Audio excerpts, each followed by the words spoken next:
Hi everyone, I'm Allie with PotomacBeads. Join me in making this fun Crystal Presents Bracelet. This is going back to the basics, learning some right angle weave and how to do it with smaller and larger beads. If you need any of the materials that were just listed, you can go below me in the little description and hit the drop down show more button. That'll give you links to purchase from us materials online at PotomacBeads.com as well as PotomacBeads.eu.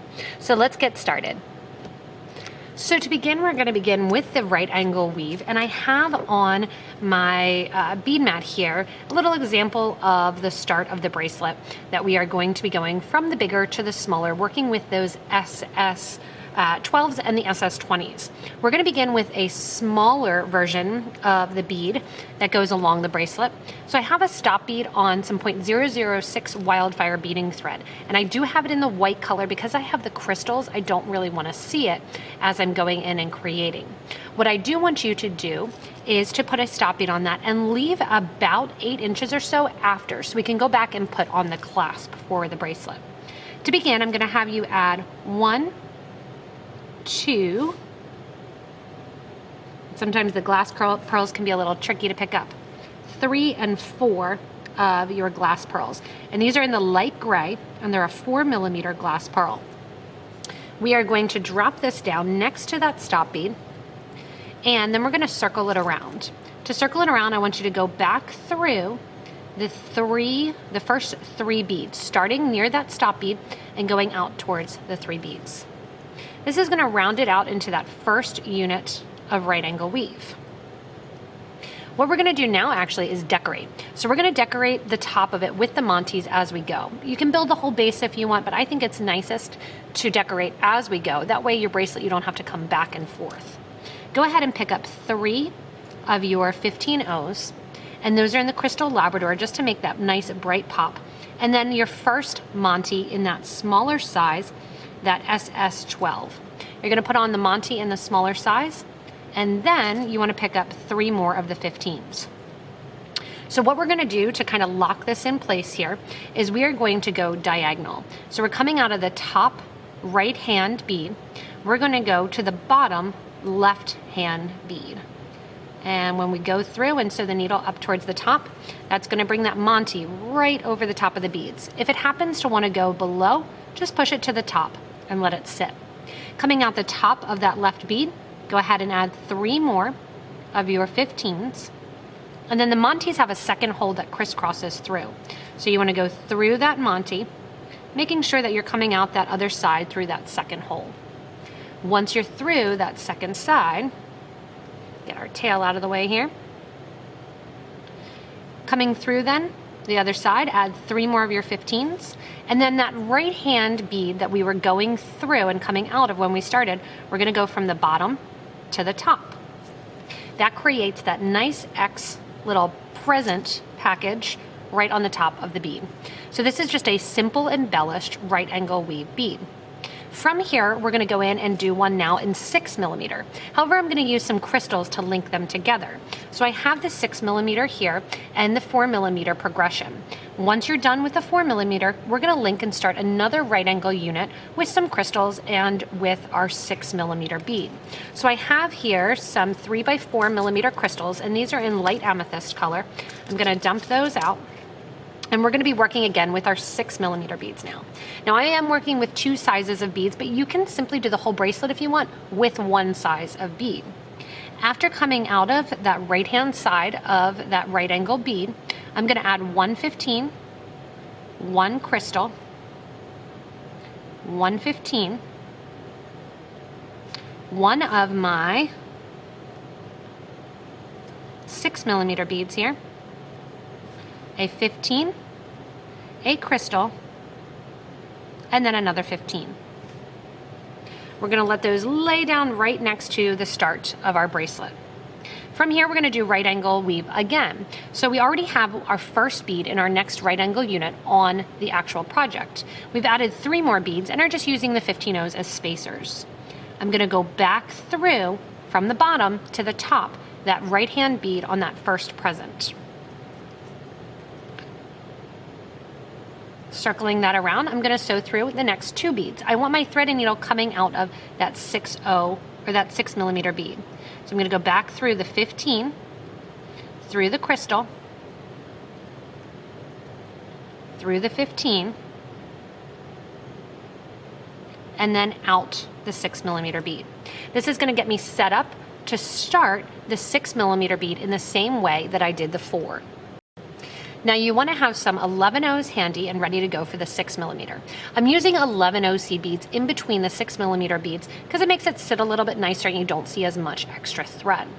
After coming out the bottom of that 6mm purple bead, I'm going to add 1 11, then I'm going to add my light gray in the 6mm pearl, separated by 11s, another one of my purple, and then one more gray. Right angle weave is always a series of 3 beads getting added to the one that's already there. So we started with 4 beads, and now we're going in, we added 3 beads to that second little unit that has the crystals, and we're adding 3 more beads to this third unit. Coming down then, we're gonna wrap around, going through that same 6mm bead that our thread is coming out of, going from the top towards the bottom, which is gonna round this out. Again, one more time, you're gonna get to the other side, to that right-hand side of the purple bead. Go through the 11, the check pearl, the 11, and then out through that 6mm faceted check. Once you're there, we're going to do the same thing as far as getting our crystal on the top. This time we're using that SS20, and I have that in a light amethyst color. We're still going to be using our 3 15s on our needle. Then we're going to pick up one of our light amethyst montees, and then 3 more 15s. Just like we did previously, we're coming out the top right-hand side of that 6mm bead. I'm going to go into the bottom left of the 6mm bead that sits on the left. Make sure that montee stays to the top because you want all your presents to have their nice little bows, their crystal bows there right on the top. Coming out there along the top of that left-hand side bead, add 3 more 15s. So down through the second hole of the montee and out towards the base. Once you get through that montee and give a nice little tight tug, 3 more 15s get added. Once those 3 15s get added to your thread and needle, you're going to go back up through that 6mm bead that your thread was initially coming out of. And there we have our second little package and our crystal present on top. Here then along the side, again we're going to repeat 15, crystal, 15. Then I'm going to go back down to my smaller size of my pearl, so I'm picking up a 4mm, 15, crystal, oops, as it pops off there. So 15, crystal, 15. And then again, back through, just adding another right angle unit. We're coming out the top of the 6mm bead. We're going into the bottom of the 6mm bead.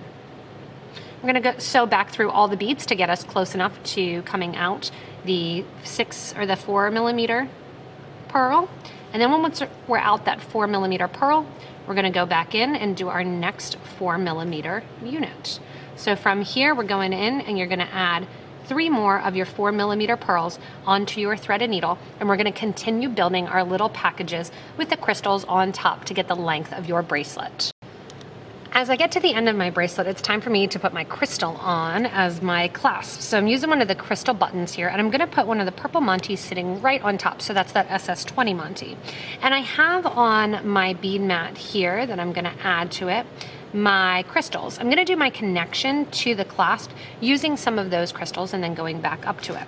So you wanna grab a couple 15s and 1 11. This is usually a good place and a good time to kind of clean up your bead mat also. I'm gonna use the pattern of that 1 15, 1 crystal, and then I'm gonna use 2 of my 15s and add an 11/0 onto the needle. Let that drop down next to, oops, flip it around here. Let that drop down next to the end of your bracelet, and then we're gonna go and come up the back of the actual button. To come up the actual button, go ahead and add 2 more 15s. We're going to go through the button from one side, coming out here, out to the top of the button. Go ahead and go through the montee. And then because the montee holes run diagonal, you are going to sew through the button on the opposite hole. If you have a cup button or a clasp, you'd actually be adding that now as well. So I'm gonna go down through the opposite hole, and I know it's a little bit hard to see and hard to focus when it glares on that button, but just know that you're going diagonal, just like you would sew on a button. Go ahead and make sure that that montee flips to the top. Along the back here, I'm gonna give a nice tight pull so I don't see a lot of extra thread. And I'm gonna skip from one hole to the other, right in the hole next to it. So not going diagonal, I'm coming out the hole in the back. You'll see a little bit of thread, don't worry about it. You won't be able to see it too much. Go through the montee then from the other way and going through that second hole, making that X. That'll pull the montee down a little bit closer into the button. And then you want to go through the hole on the opposite corner. So this would be the hole that your thread is not currently coming out of. And give a little tight yank. That's going to get that crystal to sit right on top of the button. If you need to, you can kind of play around with it a little bit and move it in there because it just fits. You can also put an SS12 or a 16 in there. And if I need to, I'll drop a little bit of glue, but it sits right there along the top. From here, I want to give just a nice tight pull if I can, kind of pulling up my montee, getting it to sit down in there a little bit, and getting all that extra thread out from the bottom. From here, I'm going to skip over to the hole that we were originally coming out of, coming back up to the top of the button, going ahead and grabbing through that hole of the montee again. And then as I come through, I want to go through that diagonal hole and out the button. This should bring you out through the hole that sits opposite of where your seed beads are currently coming out of. So sometimes it gets a little bit hard to get in there with that montee on top. And just kind of get your needle in there and out that hole. Once you're through and out that opposite hole there, you can see I'm right through that opposite hole. We're going to basically repeat what we did here. So we have on 2 15s that we're going to put on, and then we're going to go into that 11 seed bead that is shared. And we're going to sew down through that 11 towards the project. That's going to bring the button right into the center there. Add 2 more 15s. 1 and find another little guy here. 2. Add on 1 more of your crystals in that 3x4, and then 1 more 15 and through, just like the right angle weave unit. There you go. Now what I would like you to do is reinforce this whole end, so you make sure that you have an extra strand going through your button. So you're going to reinforce and go back up through the crystals, through the seed beads, up through the button, get that montee to cooperate, and then back down through the crystal as well. Once you're done there, go ahead and weave back into that right angle weave a little bit so you do not see your thread and needle, and then burn off the end of your thread. You can also knot it along there and do a sewer's knot if you want. Coming down here to the other side, I'm going to do the exact same thing, doing a 15, then a crystal, then 2 of my 15s, and then my 11 seed bead that we use to kind of group them together. After that 11 seed bead, I'm going to put on 32 of my 11 seed beads and back through and do the exact same thing. So on the other side, rather than having a button come out through that 11, you're gonna put about 32 of your 11 seed beads on and come back and circle around, and then reinforce that loop as well to finish off your Crystal Presents bracelet. Once you burn off all your thread ends, your crystal package bracelet here is finished. You can see that loop that I did and just that same method. On one side, you're going to see that it's plain, which you can do in that simple right angle weave. In the top, you can see with the montees, and then you're gonna make sure that those all do sit to the front. Again, this is a very simple design, working with that right angle weave and kind of expanding your knowledge of how to work and kind of utilize right angle weave. I went back and forth with adding some extra seed beads, kind of linking to one and the other, and I decided to keep these crystal presents exactly the way that they are. So again, once you have that thread end, go ahead and burn off your thread ends. So I have a little thread end there where I had to do some connection points. I'm going to show you just with the thread zap there, going right into the end and burning it down flush against the project, and that's going to finish you off. I did this and I try to do it to the back side of the piece and to weave into the piece a little bit as you go. Thanks so much for watching this simple Crystal Presents bracelet. Remember, this is an introduction to kind of right angle weave and embellishing on top of that in this series of simple beaded projects, just like the Anytime necklace that I'm wearing and some of the other designs that we've done. Remember, if you need any of the materials, below me are links that you can purchase from us online at PotomacBeads.com as well as PotomacBeads.eu. As always, give a little thumbs up if you like the video, as well as subscribe to this YouTube channel to get regular updates when we have new tutorials, new products, and new ways to make you a better beader. Thanks so much for watching, and have fun making your own Crystal Presents bracelet.